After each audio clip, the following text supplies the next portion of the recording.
A very long time ago, two brothers called the Grimm brothers lived on the other side of the world in a country called Germany.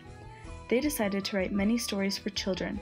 Their stories are still read by kids and their families all over the world in all different languages many years later, including kids in America.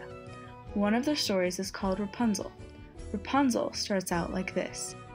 Long, long ago, in a house that overlooked a beautiful garden, lived a childless couple. One day they found out they were going to have a baby.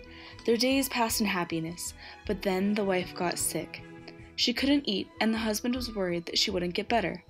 "There's one vegetable called Rapunzel in the garden next door.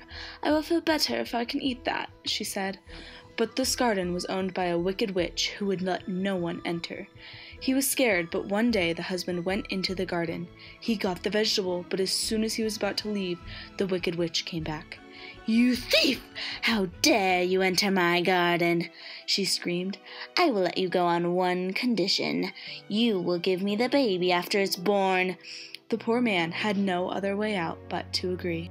He took the vegetable to his wife, and soon she got better, and she gave birth to a beautiful girl. But the witch came to take the baby away. She took baby Rapunzel far away and locked her in a high tower. The tower had no doors or stairs. There was only a window on top. The only person whom Rapunzel ever saw was the wicked witch.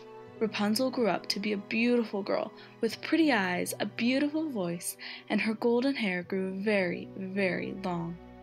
All day long, when Rapunzel was alone, she would sing and cry.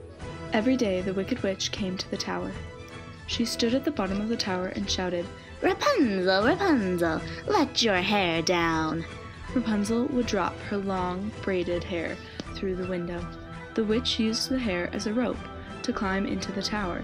One day, a handsome prince was passing by, and he heard her sing.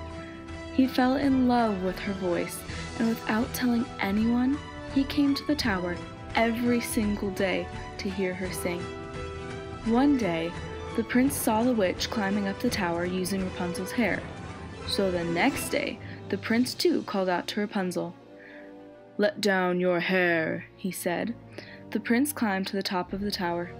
After that, the prince came to meet Rapunzel every night. The witch soon found out the prince was with Rapunzel.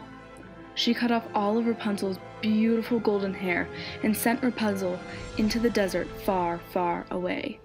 The witch waited in the tower for the prince, and when he came, she pushed him from the window into a thorny bush, making him not be able to see. Many years passed. The hurt prince wandered alone, and finally he reached the same desert that Rapunzel was in. One day, he heard a familiar voice singing. He followed the sound, and he found her. They hugged each other in joy. Tears of happiness rolled down Rapunzel's cheek. As the tears fell on the prince's eyes, he could see again. The prince took Rapunzel to his castle, and they lived happily ever after. The end.